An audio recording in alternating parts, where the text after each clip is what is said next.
Irmãos e irmãs, escute este evangelho. Depois disso, entrou no barco e os seus discípulos o acompanharam. E nisso, houve no mar uma grande agitação, de modo que o barco era varrido pelas ondas. Ele, entretanto, dormia. Os discípulos então chegaram-se a ele e o despertaram, dizendo: Senhor, salva-nos, estamos perecendo. Disse-lhes ele: por que tendes medo, homens fracos na fé? Depois, pondo-se de pé, conjurou severamente os ventos e o mar, e houve grande bonança. Os homens ficaram espantados e diziam: quem é este, a quem até os ventos e o mar obedecem? Repete com o Frei: quem é este, a quem até os ventos e o mar obedecem? Meus irmãos e irmãs, esta foi a palavra que Deus pediu para que nós meditássemos hoje. A palavra da tempestade acalmada. Essa passagem tão conhecida das Sagradas Escrituras, aonde os discípulos, no meio de uma travessia, são visitados por uma grande tempestade. Uma tempestade que os aterroriza, uma tempestade que os fazem ficar com medo. A Bíblia diz que eles ficaram com medo e gritaram de pavor. Uma tempestade que os fez clamar a Jesus em desespero. Mas o mais interessante, a ironia deste texto, é ver um Deus que está dormindo num travesseiro, dentro de um barco, numa grande tempestade. Jesus se ergue, pergunta a eles: vocês não têm fé? Homens fracos na fé. E Jesus acalma aquela tempestade, porque Jesus tem o poder de acalmar toda e qualquer tempestade, amém? Eu não sei qual é a tempestade que você está vivendo, mas Deus pode e quer acalmar todas as tuas tempestades. Eles ficam espantados e dizem: quem é este, que até os ventos e o mar obedecem? Quem é este? E nessa pregação, eu quero frisar a pergunta de Jesus. Eu penso que a pergunta de Jesus neste evangelho talvez seja o centro para nós meditarmos hoje aqui. A pergunta de Jesus para eles foi qual? Por que tendes medo, homens fracos na fé? Olha para quem está do seu lado e diga: por que tendes medo, homem fraco na fé? Por quê? Gente, a verdade não é que às vezes a gente fica com medo de coisas que acontecem na nossa vida. É verdade não é que às vezes a gente se desespera também diante de tantas coisas que acontecem na nossa vida. É verdade ou não é que muitas vezes a gente fica meio desesperado diante de coisas. Preste atenção.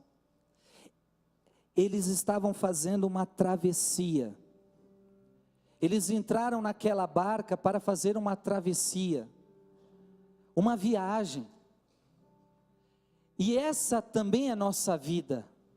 A nossa vida também é uma travessia, amém? A nossa vida aqui é uma passagem. E nós todos estamos fazendo uma travessia para onde, minha gente? Eu não sei para onde o teu barco está indo, mas o meu está indo em direção para o céu. Porque Paulo vai dizer que nós não nascemos para morar nesta terra, nós nascemos para morar no céu.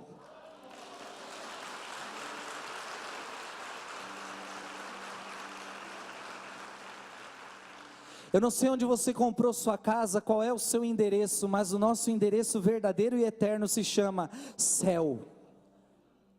Número não sei qual é o número? Não precisa, né? Só tem um. É o céu. Diga comigo, o céu é meu lugar. O céu é minha casa. Olha para quem está do seu lado, diga, o céu é tua casa. Quem quer morar para sempre lá, diga eu. E gente, que bonito, porque aqui, olha, cada um tem a sua casa. Sim ou não?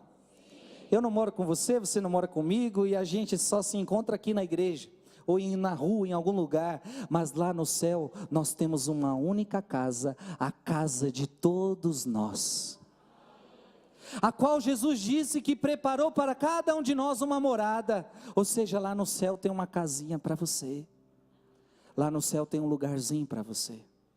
Irmãos e irmãs, só que tem um detalhe, enquanto nós não chegamos lá, nós estamos no mar. Enquanto nós não chegamos lá, nós estamos no mar. Nós temos que atravessar este mundo, amém?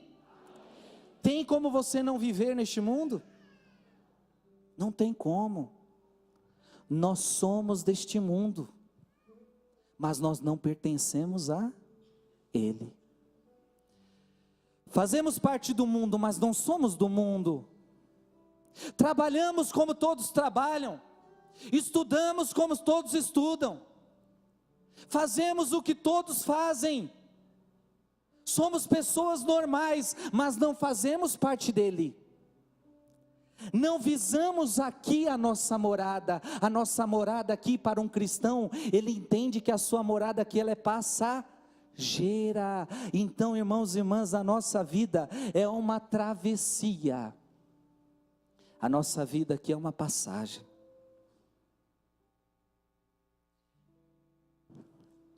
Como se fosse num mar. E aqui que está a questão. Não tem como você ir para o céu sem você passar pelo mar.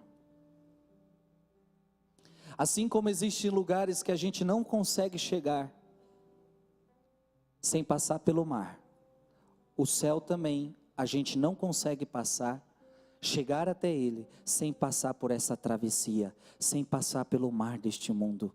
E aqui eu quero dizer que não tem como então você se libertar das tempestades.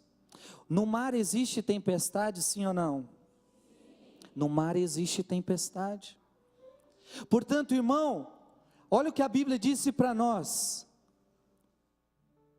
E nisso houve no mar uma grande agitação. Uma grande agitação veio até eles. Irmãos e irmãs, se nós vivemos neste mundo, nós também vamos passar por grandes agitações. Desculpa, mas não tem como viver neste mundo e não sofrer. Quem disse para você que se você seguisse Jesus, você ia parar de sofrer? Porque às vezes nós temos uma fé, e nós acreditamos que se nós, e a maioria das pessoas vem para a igreja assim, e talvez muitos de vocês estão aqui assim, eu vou lá para a igreja, porque hoje eu preciso de um milagre, eu preciso de uma graça, eu preciso que esse sofrimento acabe. E quantos estão aqui querendo dar um fim no sofrimento?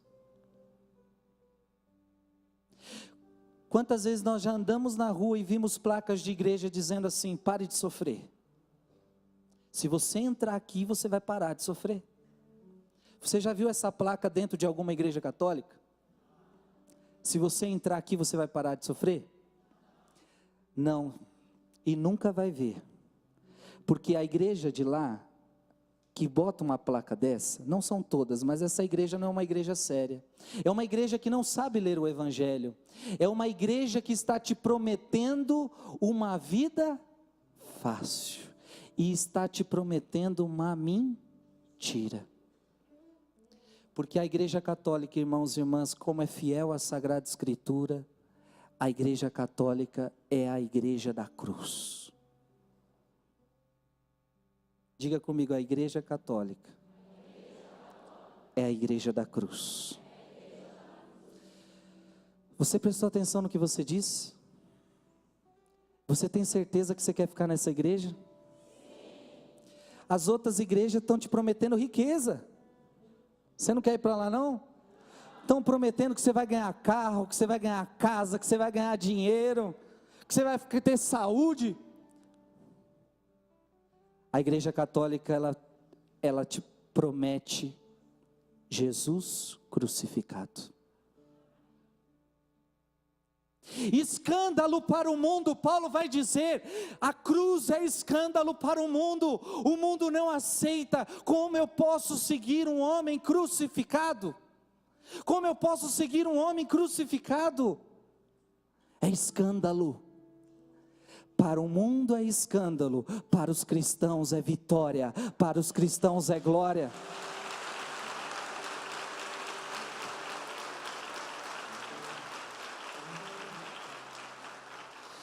Porque, meu querido, preste atenção no que eu vou te dizer agora. Eu não estou sendo masoquista, eu não estou querendo que você sofra, e não estou dizendo que Deus manda sofrimento para você, porque Deus não manda sofrimento para ninguém. Deus não pode mandar algo ruim para mim, amém? Veja, eu estou desempregado, foi Deus quem quis? Lógico que não. Deus não pode querer o desemprego, porque o desemprego é mal. Você está doente, foi Deus quem quis? Não, Deus não vai deixar que isso aconteça. Deus não quer que isso te aconteça. Agora você tem que entender que quando Jesus morre na cruz, isso é profundo, Ele sofre. Diz a Bíblia que Ele assumiu as nossas dores, Ele assumiu as nossas chagas, Ele assumiu o nosso sofrimento. Irmão, quando Cristo sofre, Ele redime o sofrimento. A partir de agora, toda pessoa que sofrer com Ele, irá ressuscitar com Ele. Portanto, aquele que foge do sofrimento da cruz, está fugindo também da glória. Segundo São João da Cruz, aquele que não busca a cruz, também foge da glória de Deus. Você quer fugir da glória de Deus? Você quer a vitória? Então você vai ter que passar pela cruz. Ai, meu Deus.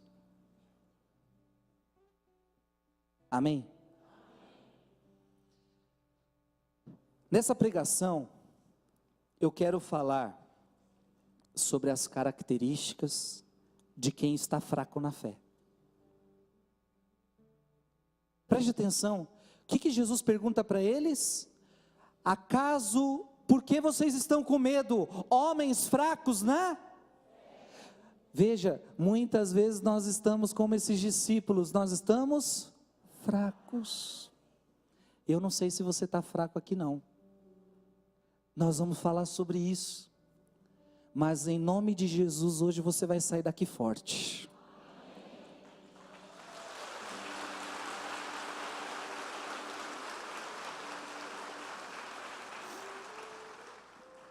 Amém? Igreja, preste atenção, se o sofrimento bateu na tua porta, se a agitação chegou, se a tempestade chegou, não é Deus quem quis o sofrimento, mas Ele Jesus permite a agitação, Jesus permite a tempestade, e se Ele permitiu é porque tem alguma causa, tem um porquê, e para de ser mole, porque a primeira coisa que a gente já faz na hora da dor, na hora do sofrimento, a gente já começa a chorar, já começa a reclamar, já começa a murmurar, é assim ou não é? E a pergunta que mais as pessoas fazem para Deus: por que eu? Como se o coitadinho não pudesse sofrer.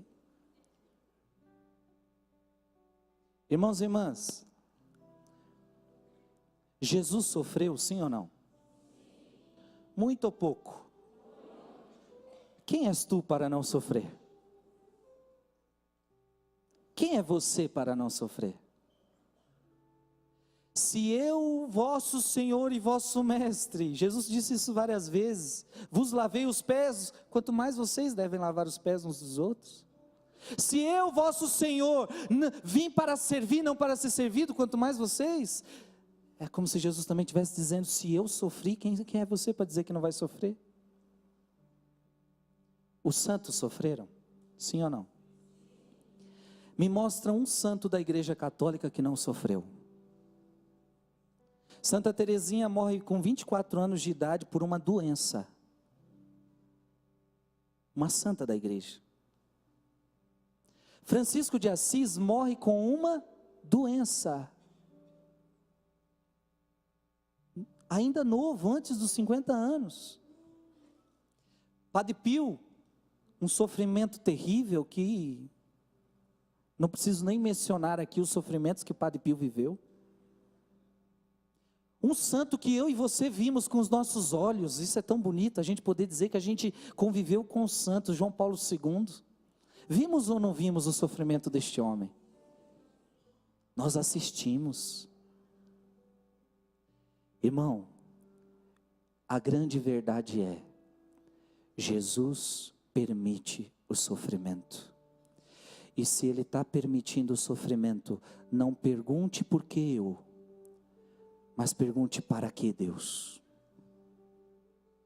Para quê?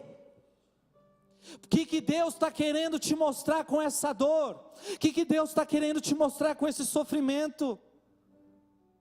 E aqui eu tenho que dizer algo muito importante. É na hora da dor, é na hora da prova, que você vai saber o tanto de fé que você tem. É na hora do sofrimento que você vai saber o tanto de fé que você tem. Se você tem muita, ou se você tem pouca.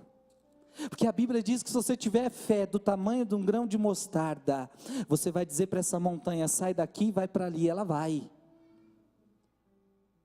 Agora, se você não tem fé, você vai ficar igual esses discípulos, medrosos, chorosos, e que não têm esperança na vida. E aqui desde já eu pergunto, e não me responda: como está a sua fé? A coisa mais importante é a fé. Veja, homens fracos na fé. Irmão, irmã, se você tiver fé, você vence o mundo e vence o diabo. A fé é a sua maior arma.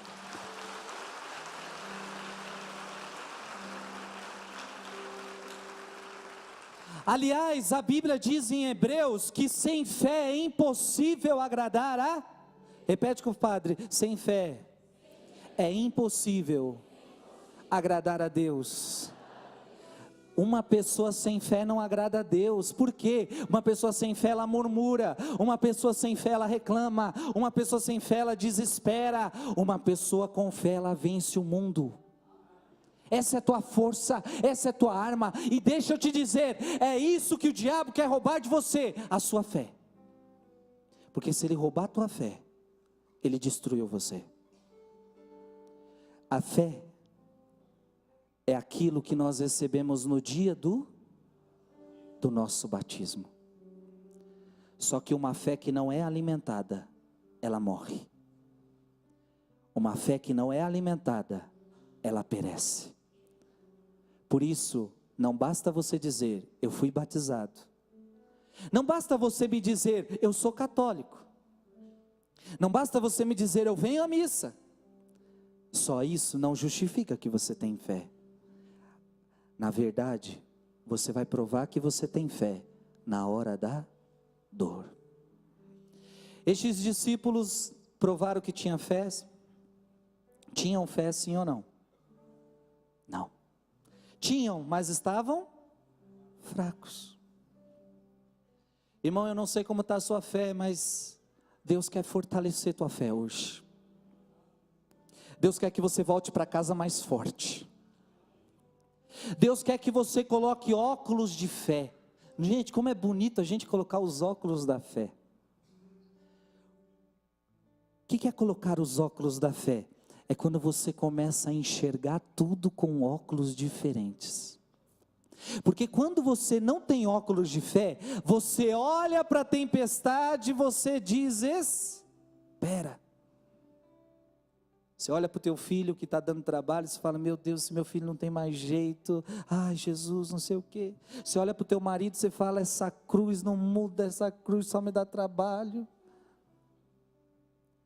Agora, quando você coloca os olhos da fé, você olha para o teu filho que dá trabalho e fala: em nome de Jesus ele ainda vai mudar.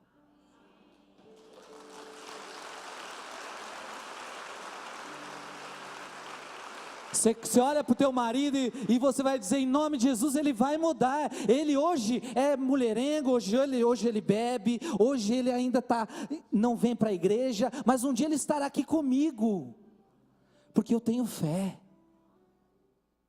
Fé não é acreditar naquilo que eu não vejo, gente. Sim ou não? Fé é acreditar naquilo que eu ainda não vejo, mas eu creio. Eu creio. Portanto, tem muitas coisas que ainda não aconteceram na sua vida, mas se você crê, acontecerá. Não no seu tempo, mas no tempo de Deus. Quando a tempestade vir, entenda que Deus permitiu isso. Entenda que Deus permitiu chegar essa agitação na sua vida. E a Bíblia diz que Jesus estava fazendo o quê? Tirando uma soneca. Sabe que ele estava com sono, gente? Dormir no meio de uma tempestade. Imagina você dormindo na tempestade, cheio de água na cara, Jesus roncando, gostoso. Jesus dormia. Quantas vezes também na hora da dor parece que Jesus dorme? Quantas vezes na hora do sofrimento parece que Jesus está dormindo? Parece que Deus não está vendo o seu sofrimento. Parece que Deus não está vendo que você está desempregado. Parece que Deus não está vendo essa enfermidade.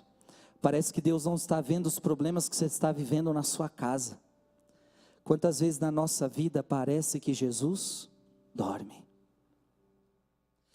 Em outras palavras, parece que Ele não está nem aí comigo. É tanta gente para Ele cuidar, será que Ele está olhando para o meu problema? O que você acha? É assim que a gente pensa às vezes, sim ou não?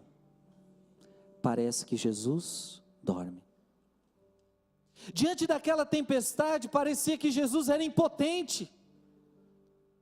Parece que aquela tempestade ia matá-los, e o medo deles era esse, morrer.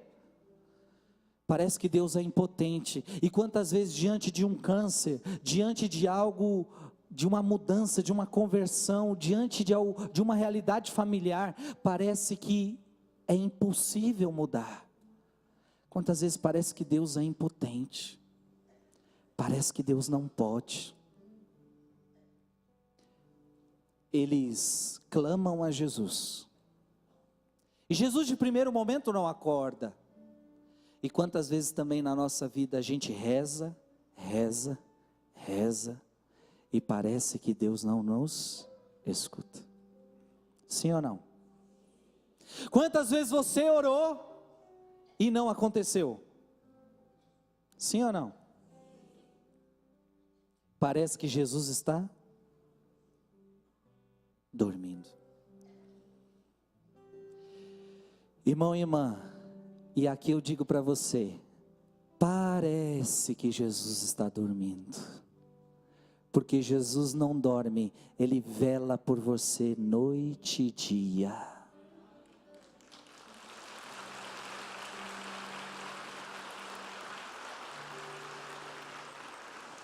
A Bíblia diz, eu vou até abrir aqui.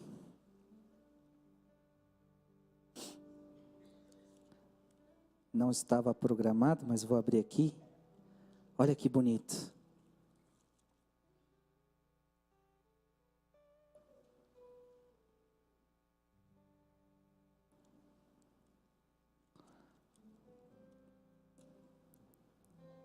Quem disse que eu achei? Não achei. Dá um ré menor, vamos cantar então. Deus parece que dorme, mas Ele não. Senhor, eu sei que Tu me sonda, sei também que me... Olha isso, se me assento, Tu me levar.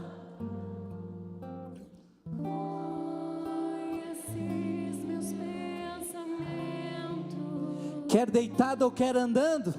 Quer deitado ou quer andando? Sabe todos os meus passos. Sabe todos os meus passos. E antes que haja em mim palavras, E antes que haja em mim palavras, olha isso, sei que em tudo sei que em tudo me conhece. canta forte, igreja. Senhor, Senhor, eu sei que Tu me sondas, Senhor. eu sei que tu me sondas, Senhor. Eu sei que tu me sondas. Senhor, eu sei que Tu me sondas. Deus não te abandona, Deus, Tu me cercaste em volta, Tuas mãos Tuas mãos em mim repousam. qual ciência grandiosa, Tal ciência grandiosa. não alcanço de tão alto. Alcanço de tão alta. Se eu subo até o céu, eu subo até o céu, sei que ali também te encontro. Sei que ali também te encontro. E olha isso, e se no abismo está minha alma, Se no abismo está minha alma, sei que ali sei que ali também me ama.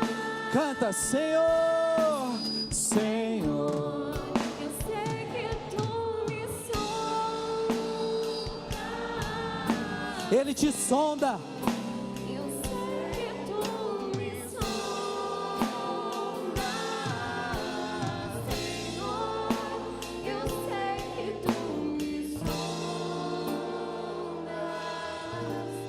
Senhor. eu sei que Tu me sonda.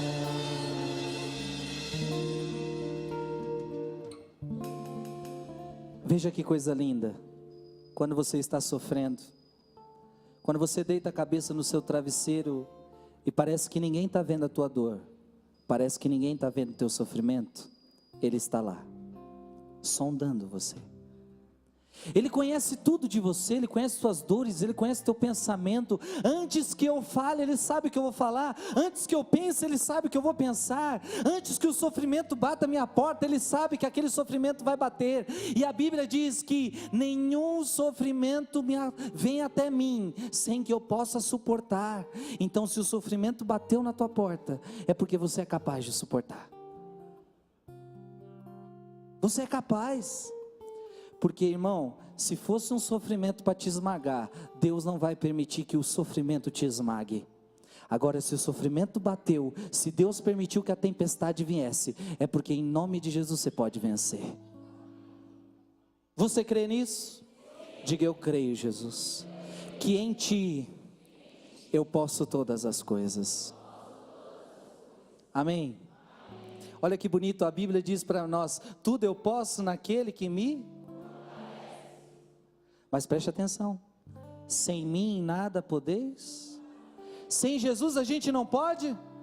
Se o sofrimento está vencendo você, é porque você está sem Jesus. Porque se você estiver com Jesus, você pode todas as... Com Ele tudo tudo posso naquele que me... Aleluia. Diga para quem está do seu lado: tudo você pode em Jesus.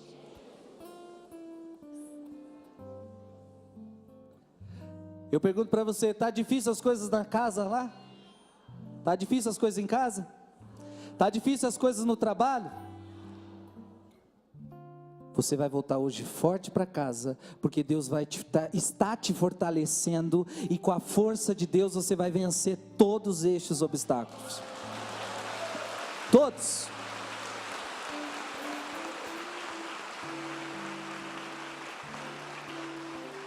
Você jovem que precisa fazer uma prova, está difícil. Não pensa você que Deus vai infundir em você uma ciência lá e você vai saber responder todas as perguntas da prova.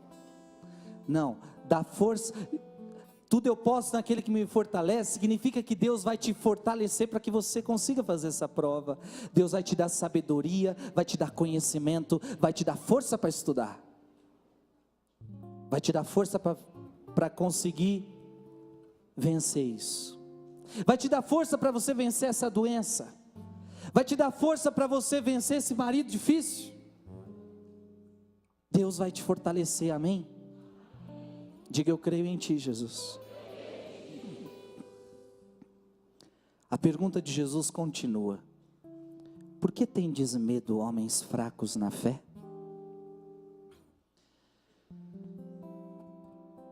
Preste atenção.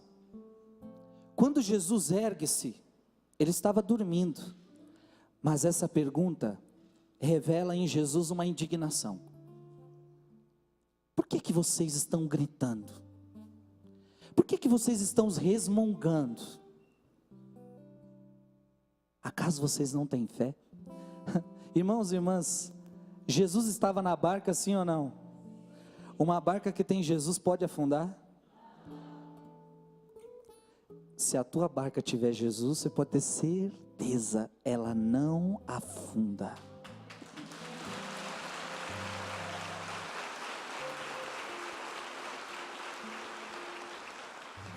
Agora, se não tiver Jesus, se o capiroto estiver lá dentro, aí eu não lhe garanto nada. Jesus acorda indignado. Acaso vocês não têm de fé, criatura? Estou aqui, eu tenho poder sobre todas as coisas.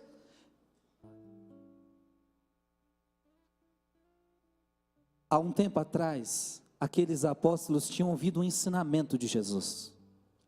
E o ensinamento de Jesus era o seguinte: aquele que construir a casa sobre a areia, vai vir a tempestade, e vai vir o vento, e essa casa irá para o chão. Aquele que construir a sua casa sobre a rocha, vai vir a tempestade, vai vir a ventania, mas nada conseguirá destruir aquela casa. E Jesus dizia o quê? O que significa isso? Aquele que ouve as minhas palavras e as coloca em prática, é como um homem prudente que construiu a sua casa sobre a rocha. Ou seja, aquele que me colocou em sua vida, a sua casa jamais cairá. Jesus tinha dado esse ensinamento para eles há tempos atrás, mas agora eles estão com medo de a casa cair. Irmão e irmã, se a tua casa estiver em Jesus, se a tua fé estiver alicerçada em Jesus, pode vir a tempestade que vier, pode vir o vento que vier, nada vai conseguir destruir tua casa, nada vai conseguir destruir tua família, nada vai conseguir destruir teus sonhos.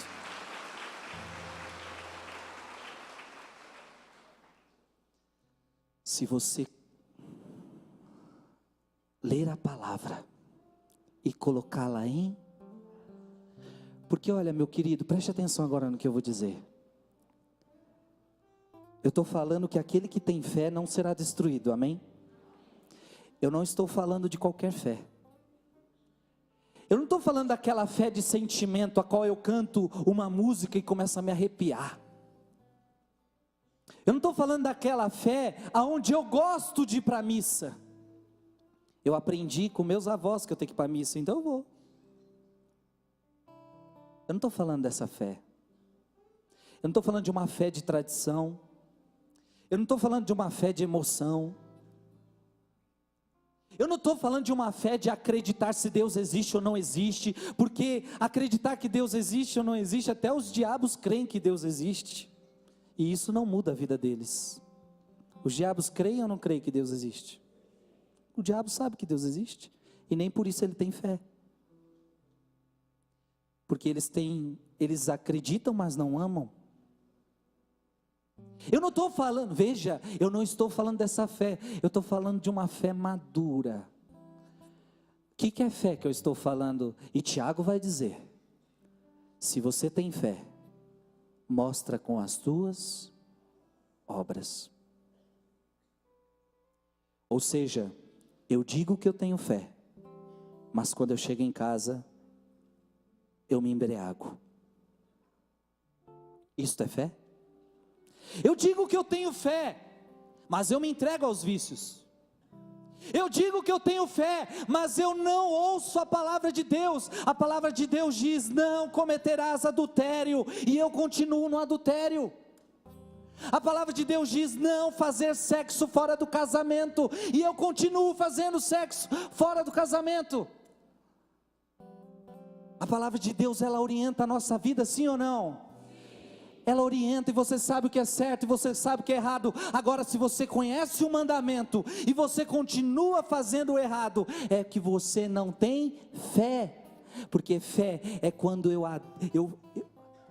a palavra fé significa, segundo o catecismo da Igreja Católica, adesão. Repete com o padre: fé significa adesão. Portanto, veja, fé é quando eu faço uma adesão ao Evangelho na minha vida. A partir de hoje, eu não vou viver mais o que o mundo me ensina, eu vou viver as coisas de Deus. O mundo pode falar o contrário, o mundo pode me perseguir, mas eu não renuncio mais os ensinamentos de Deus por nada. Isto é uma pessoa de... Quem tem esta fé, vai vir a tempestade, vai vir a tribulação, e ela não vai cair, porque ela está alicerçada na rocha, na palavra que é Jesus Cristo de Nazaré. Agora você diz que tem fé, mas não segue a palavra, filho. Se você tem fé, mostra com as tuas, porque uma fé sem obras, ela é morta. Então tem muita gente aqui com fé fraca, tem muita gente aqui que talvez está com a fé morta, e eu estou aqui pregando para que você reanime a tua fé, para que você volte o teu olhar para Jesus de verdade, para que você não brinque de igreja, para que você não brinque de religião. O que vai salvar você não é a religião, não é sua crença no catolicismo, nisso, naquilo. O que vai salvar você é a tua fé em Jesus Cristo. Com isso, eu não estou querendo dizer que não importa a igreja, eu não estou querendo dizer que tanto faz você estar na igreja de crente, tanto faz você estar na igreja católica, não estou dizendo isso. Eu estou querendo dizer que não adianta você estar na igreja católica e não estar vivendo a tua fé. Isto é hipocrisia, você vai se perder do mesmo jeito. Sem fé é impossível agradar a Deus. Portanto, se queres agradar a Deus e você é católico, seja católico de verdade, dos pés à cabeça, todinho católico.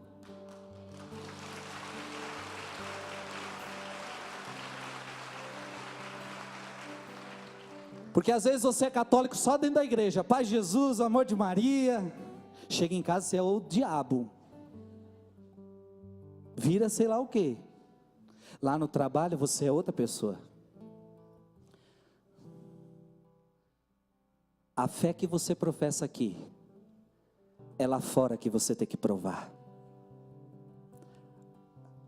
A Bíblia diz, mulheres, como é que se converte um marido? A Bíblia diz, pelo exemplo seu, o teu marido se converterá.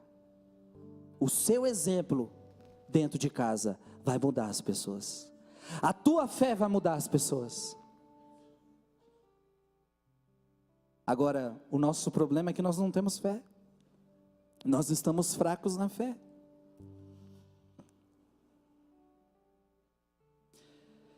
Por que tendes medo, homens fracos na fé? Os discípulos ficaram com medo, mas uma palavra revela que depois eles entenderam. Porque depois desse ensinamento de Jesus, Jesus já havia morrido, Jesus já havia ressuscitado, e agora Paulo está escrevendo uma coisa belíssima. Em 2 Coríntios, Paulo vai dizer: em tudo somos atribulados, mas não angustiados, perplexos, mas não desanimamos, perseguidos, mas não desamparados, abatidos, mas não destruídos. Irmãos, que coisa linda. Paulo e os apóstolos agora estão fazendo a experiência do sofrimento, mas agora eles estão firmes em Jesus Cristo, e pode vir agora o sofrimento, pode vir agora a tempestade, eles vão ser abatidos, vão, o sofrimento vai fazer eu chorar, vai, mas eu não vou ser destruído, porque a fé em Jesus não me deixa destruir. Você está vivendo tempos difíceis? Tenha fé, porque tempos mais difíceis virão. E nós estamos vivendo tempos difíceis, sim ou não? O nosso mundo vive dias difíceis, sim ou não? Vive. Nós vivemos uma crise no mundo, não só econômica, não só política, nós vivemos uma crise de moral, nós vivemos uma crise existencial, onde o ser humano já não sabe mais quem ele é, já não sabe mais para que veio e para onde vai. Quais são as características que mostram que você está fraco na fé? E aqui você vai talvez fazer um termômetro, se você está fraco ou não na fé. Eu vou dar algumas. A primeira característica de quem está fraco na fé é: a pessoa para de rezar. Rezar para quê? Eu rezo, Deus não me escuta, Deus está dormindo. Às vezes na vida de fé a gente para de rezar. Tem vezes que eu vejo algumas pessoas achar que rezar é rezar um Pai Nosso, uma Ave Maria quando acorda, e rezar quando vai dormir. Eu não estou falando disso. Eu pergunto para você, será que você tem vivido uma vida de oração? E quando eu digo vida de oração, é dedicação a Deus, aonde passam-se mais de 30, 40 minutos nisso. Será que todo dia você reserva tempo para Deus?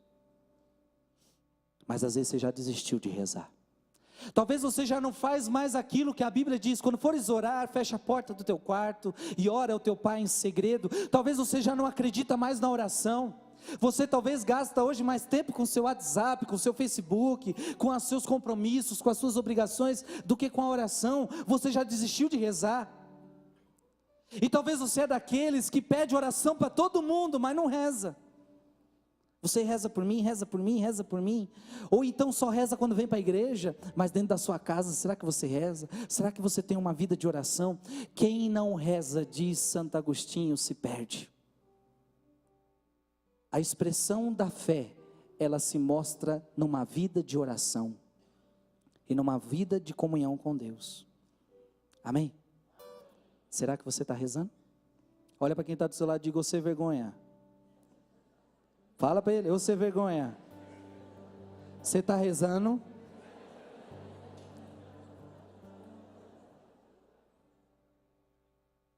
Diga para ele: cria vergonha na cara. e reza. Eu faço uma pergunta para vocês: podemos ou não podemos rezar mais? Se você não reza nada, filho, já começa a rezar a partir de hoje. Mas se você já está rezando, você pode rezar mais. Ah, filho, mas quanto mais eu rezo, mais assombração aparece.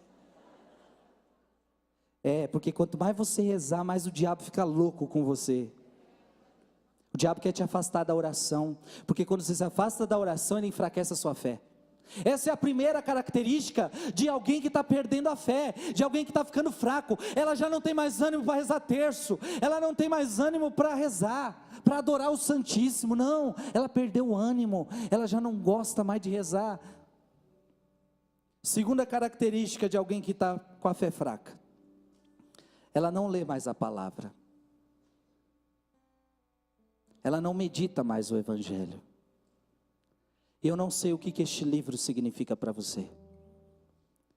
Se esse livro é algo que você escuta só quando você vem na missa, ou quando você vai para um grupo de oração, ou se esse livro faz parte da tua vida. Se você lê ele todos os dias, se você tem a sua Bíblia pessoal, aonde você reza, aonde você estuda,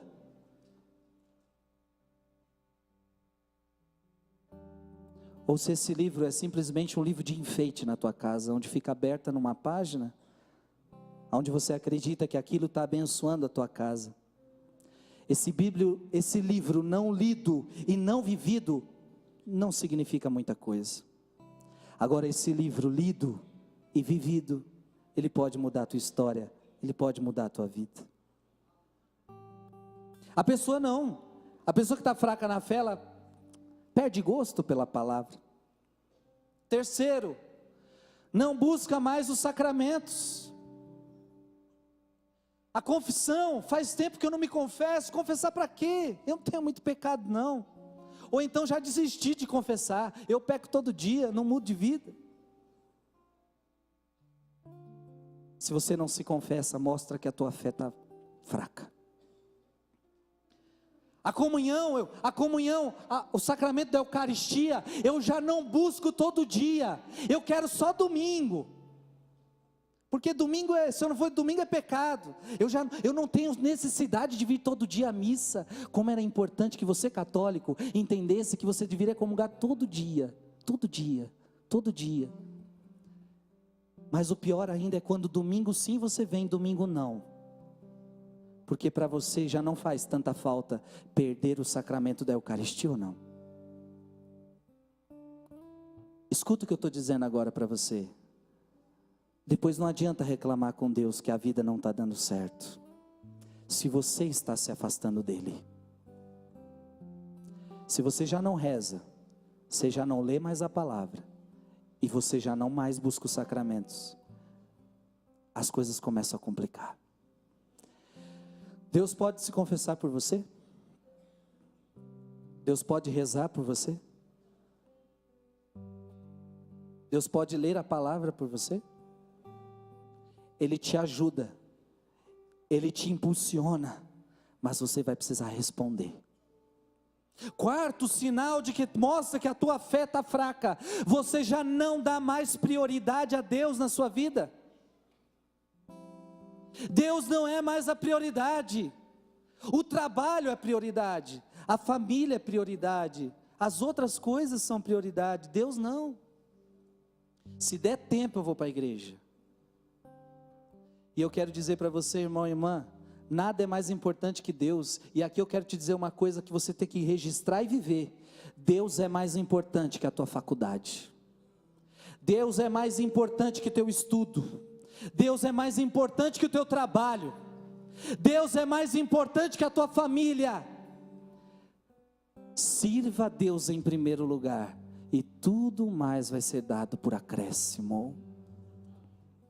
Amar a Deus sobre todas as coisas. O que você está colocando na frente de Deus?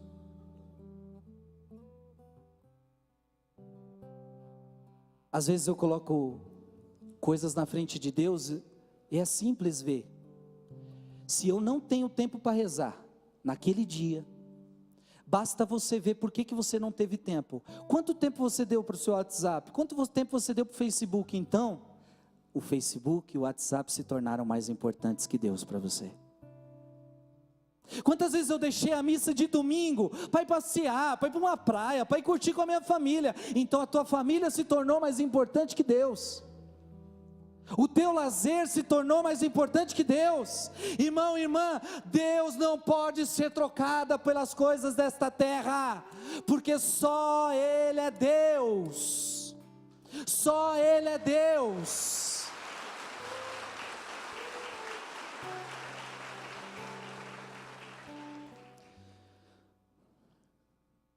Ela não reza, não lê a palavra, não busca os sacramentos, não dá prioridade às coisas de Deus, e por fim, ela vive o desespero, ela vive o medo. Jesus fala para os discípulos: vocês estão com medo, perde a esperança, perde a alegria. Se você está encontrando isso na sua vida, alguma das coisas que eu disse aqui, é porque a tua fé está fraca. Está na hora de você animar a sua fé. Amém?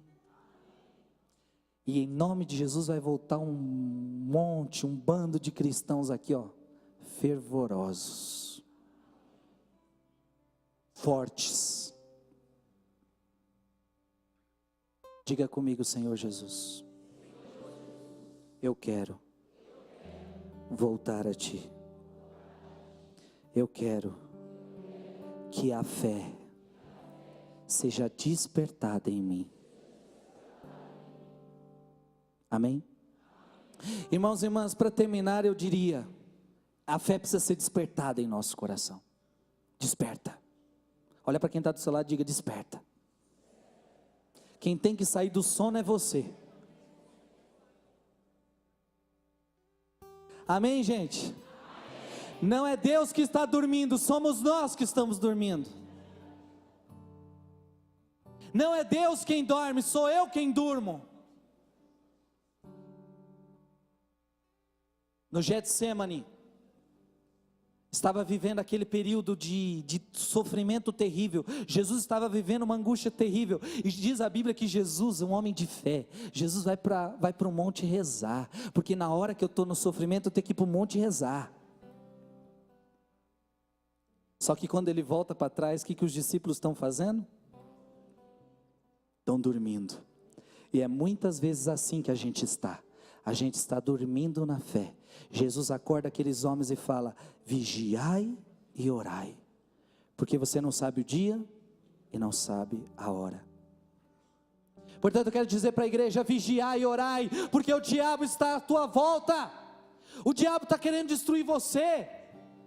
A Bíblia diz que ele rodeia sobre você como um leão que ruge, procurando a quem devorar. E a Bíblia diz: resisti-lhe firmes na fé. O diabo tem medo de alguém que tem fé.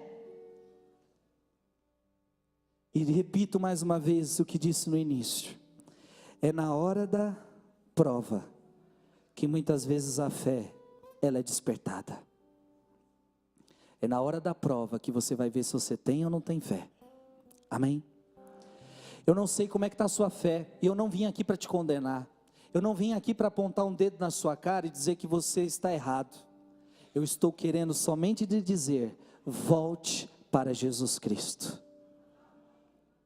Volte para o teu Senhor, porque fé é colocar na tua vida Deus, Jesus, como o único Senhor e o teu único Salvador. Fique em pé.